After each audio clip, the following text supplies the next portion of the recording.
Okay, this is page 46, problem number 4 and 5. Problem number 4. Stock A is expected to pay a dividend of $10 forever. Okay, so that's a zero growth dividend, which is basically, you just figure it like a perpetuity, which is the dividend over the rate. Stock B is expected to pay a dividend of $5 next year, which would be D1. Thereafter, dividend growth is expected to be 4% a year forever. So that's a constant growth rate dividend. A couple different formulas here. Given the required return of 10%, determine which stock is more valuable. Then you figure, what if the required return is 7%? Which stock is more valuable?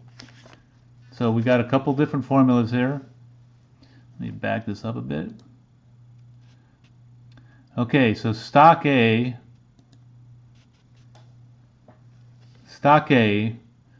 the dividend we know is $10 forever, and the required return is 10%. Now this is figured like a perpetuity, dividend over rate, to get P0, which is the price.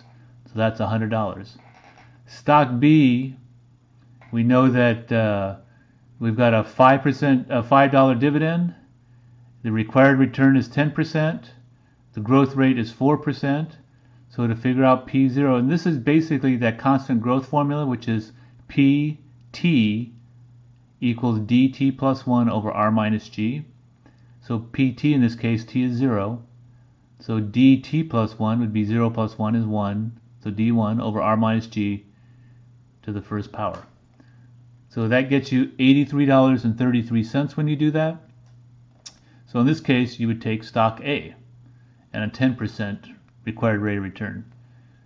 Now stock A at 7%, again, this is a perpetuity because it's $10 dividend forever, 7% required return. You just divide 10 by 0.07, get you $142.86.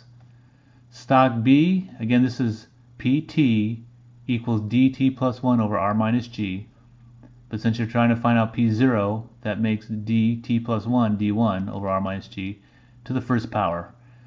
So $5, 0.07 is the required return now. 0.04 is the dividend growth. So 5 divided by 0.03 basically is $166.67.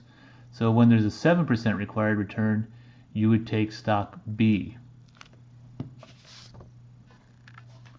Okay, the next problem is problem number 5. And that says Jackets Only Inc. just paid an annual dividend of $2.60. So since it just paid it, that's a D0. The dividends are expected to grow at a constant rate of 4.5%. So you can tell this is that constant rate formula indefinitely.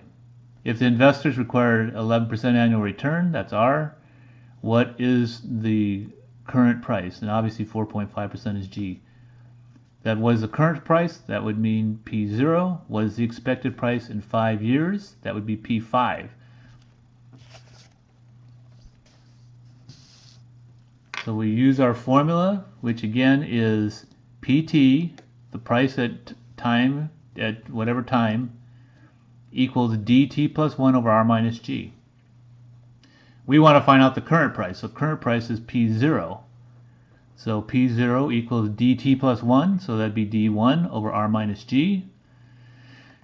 Okay, so they told you that the D0 in this case was $2.60. You know the growth rate is 4.5%. So to figure out D1 in this case, you would just take $2.60, because you need D1. $2.60 times 1.045, so that's $2.71.7 or $2.717. Carry these out to 3 or 4 places. Your professor, otherwise the answers turn out a little bit wrong because of rounding. Okay, so the current price, P0, equals D1, which is 2.717 over R, the required return, minus the growth rate, equals $41.80. So that's what it'd be worth currently. Now you want to figure out what it's worth in 5 years, which means P5. Using the same formula, PT equals dt plus 1 over r minus g, which is the constant rate growth formula.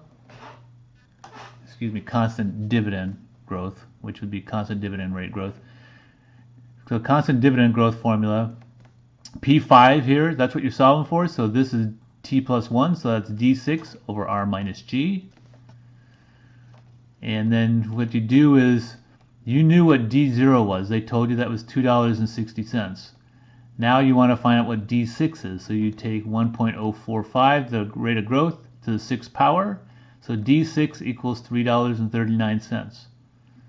Actually, I rounded this off too much. It is actually 3.385876. I made a little error on that earlier, but I've corrected it here, and that should have been what should have been corrected there. So 3.385876 over 0.11 minus 0.045 equals $52.09. So those are your answers for those two questions.